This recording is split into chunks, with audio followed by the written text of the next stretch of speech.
صحیح بخاری حدیث نمبر 3۔ حضرت محمد صلی اللہ علیہ وسلم پر وحی کا ابتدائی دور اچھے سچے پاکیزہ خوابوں سے شروع ہوا۔ آپ صلی اللہ علیہ وسلم خواب میں جو کچھ دیکھتے وہ صبح کی روشنی کی طرح صحیح اور سچا ثابت ہوتا۔ پھر من جانب قدرت آپ صلی اللہ علیہ وسلم تنہائی پسند ہو گئے اور آپ صلی اللہ علیہ وسلم نے غار حرا میں خلوت نشینی اختیار فرمائی اور کئی دن اور رات وہاں مسلسل عبادت اور یاد الہی و ذکر و فکر میں مشغول رہتے، جب تک گھر آنے کو دل نہ چاہتا۔ توشہ ہمراہ لیے ہوئے وہاں رہتے۔ توشہ ختم ہونے پر ہی اہلیہ محترمہ خدیجہ رضی اللہ تعالیٰ عنہ کے پاس تشریف لاتے اور کچھ توشہ ہمراہ لے کر پھر وہاں جا کر خلوت گزی ہو جاتے۔ یہی طریقہ جاری رہا یہاں تک کہ آپ صلی اللہ علیہ وسلم پر حق منکشف ہو گیا اور آپ صلی اللہ علیہ وسلم غار حرا ہی میں قیام پذیر تھے کہ اچانک جبرائیل علیہ السلام آپ صلی اللہ علیہ وسلم کے پاس حاضر ہوئے اور کہنے لگے کہ اے محمد پڑھو۔ آپ صلی اللہ علیہ وسلم فرماتے ہیں کہ میں نے کہا میں پڑھنا نہیں جانتا۔ آپ صلی اللہ علیہ وسلم فرماتے ہیں کہ فرشتے نے مجھے پکڑ کر اتنا زور سے بھینچا کہ میری طاقت جواب دے گئی، پھر مجھے چھوڑ کر کہا کہ پڑھو۔ میں نے پھر وہی جواب دیا کہ میں پڑھا ہوا نہیں ہوں۔ اس فرشتے نے مجھ کو نہایت ہی زور سے بھینچا کہ مجھ کو سخت تکلیف محسوس ہوئی، پھر اس نے کہا کہ پڑھ۔ میں نے کہا کہ میں پڑھا ہوا نہیں ہوں۔ فرشتے نے تیسری بار مجھ کو پکڑا اور تیسری مرتبہ پھر مجھ کو بھینچا، پھر مجھے چھوڑ دیا اور کہنے لگا کہ پڑھو۔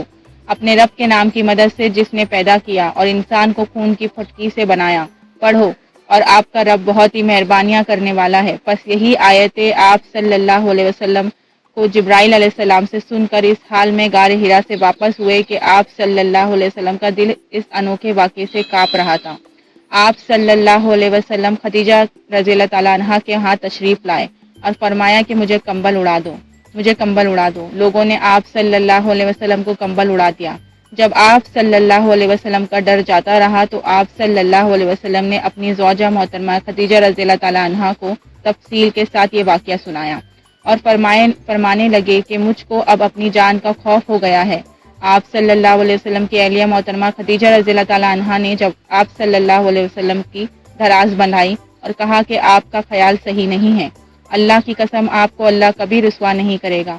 آپ تو اخلاق فاضلہ کے مالک ہے، آپ تو کنبہ پرور ہے، بے قصوں کا بوجھ اپنے سر پر رکھ لیتے ہیں، مفلسوں کے لیے آپ کماتے ہیں، مہمان نوازی میں آپ بے مثال ہے اور مشکل وقت میں آپ امر حق کا ساتھ دیتے ہیں۔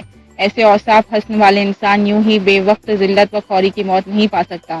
پھر مزید تسلی کے لیے خدیجہ رضی اللہ تعالیٰ عنہ نے آپ صلی اللہ علیہ وسلم کو وارقہ بن نوفل کے پاس لے گئی، جو ان کے چچا زاد بھائی تھے اور زمانے جاہلیت میں نصرانی مذہب اختیار کر چکے تھے اور عبرانی زبان کے کاتب تھے، چنانچہ انجیل کو بھی حسب منشاء خداوندی عبرانی زبان میں لکھا کرتے تھے۔ انجیل سریانی زبان میں نازل ہوئی تھی، پھر اس کا ترجمہ عبرانی زبان میں ہوا۔ ورقہ اس کو لکھتے تھے۔ وہ بہت بوڑھے ہو گئے تھے، یہاں تک کہ ان کی بنیانی بھی رخصت ہو چکی تھی۔ خدیجہ رضی اللہ تعالیٰ عنہ نے ان کے سامنے آپ صلی اللہ علیہ وسلم کی حالت بیان کی اور کہا کہ اے چچا زاد بھائی، اپنے بھتیجے محمد صلی اللہ علیہ وسلم کی زبان ذرا ان کی کیفیت سن لیجئے۔ وہ بولے کہ بھتیجے، آپ نے جو کچھ دیکھا ہے اس کی تفصیل سناؤ۔ چنانچہ آپ صلی اللہ علیہ وسلم نے اول تا آخر پورا واقعہ سنایا، جسے سن کے ورقہ بے اختیار ہو کر بول اٹھے کہ یہ تو وہی ناموز معزز رازدان فرشتہ ہے جسے اللہ نے موسیٰ علیہ السلام پر وحی دے کر بھیجا تھا۔ کاش میں آپ کے اس عہد نبوت کے شروع ہونے پر جوان عمر ہوتا، کاش میں اس وقت زندہ رہتا جبکہ آپ کی قوم آپ کو اس شہر سے نکال دے گی۔